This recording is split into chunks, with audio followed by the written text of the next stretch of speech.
Maligayang pagbisita at pagbabalik po sa ating munting channel. Narito na po, ang karugtong ng ating istorya. Ika-10 kabanata, ang huling ritual. Ang kahon ay nagbigay ng bahagyang ginhawa sa baryo, ngunit alam ni na Elias, Aling Bising, at Mang Celio na ang kanilang laban ay may kasunod pa. Ang enerhiya ng nilalang ay nananatiling nagbabadya sa paligid, at ang selyadong kahon ay nagmistulang bomba na maaaring sumabog anumang oras. Kailangan nating sirain ito sa tamang paraan, sabi ni Aling Bising habang maingat na binabasa ang aklat. Kung magkakamali tayo, mas matindi ang balik ng sumpa sa baryo. Ano ang kailangan nating gawin? Tanong ni Elias, na ngayon ay hawak-hawak ang gulok na kanyang tinimplahan ng langis ng olibo.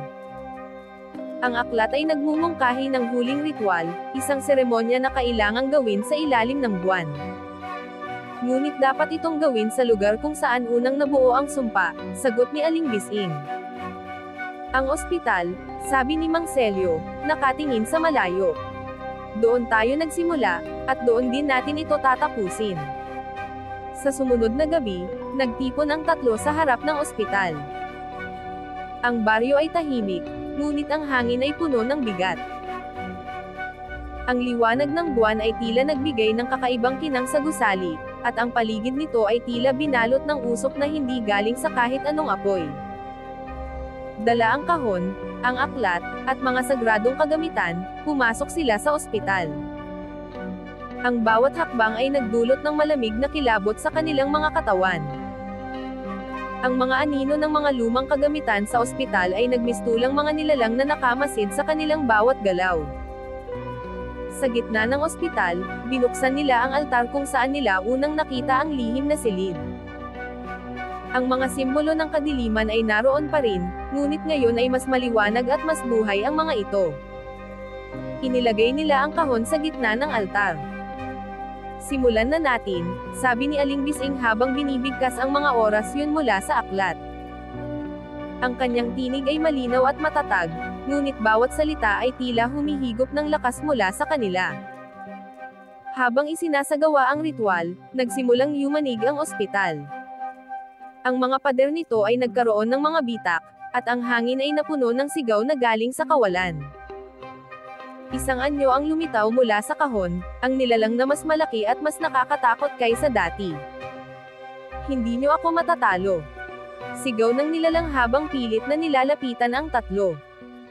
Ngunit ang anting-anting ni Mang Celio at ang gulok ni Elias ay nagsilbing pananggalang laban sa nilalang. Tuloy lang. Sigaw ni Elias habang hinaharangan ang nilalang. Si Mang Celio naman ay naglatag ng mga sagradong simbolo sa paligid ng altar upang hindi makalapit ang halimaw. Sa huling bahagi ng orasyon, sinabi ni Aling Bising ang pinakamahalagang salita, at ang kahon ay biglang nagliwanag.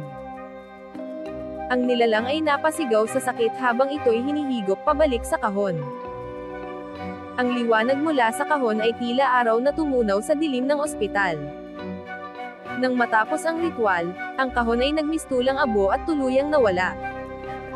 Ang ospital ay bumalik sa katahimikan, at ang bigat ng hangin ay nawala. Sa wakas, ang baryo ay muling nagkaroon ng kapayapaan. Paglabas nila ng ospital, naramdaman nila ang sariwang hangin at ang liwanag ng buwan na tila mas maliwanag kaysa dati. Ang baryo ay muling nagbalik sa normal, ngunit ang alaala ng kanilang pinagdaanan ay mananatili sa kanila. Hindi ito makakalimutan ng baryong ito, sabi ni Mang Celio habang nakatingin sa kalangitan. At sana, ito na ang huling beses na haharap tayo sa ganitong klase ng kadiliman, dagdag ni Elias. Ngumiti si Aling Bising habang hinahawakan ang natitirang mga pahina ng aklat. Ang mahalaga, nagawa natin.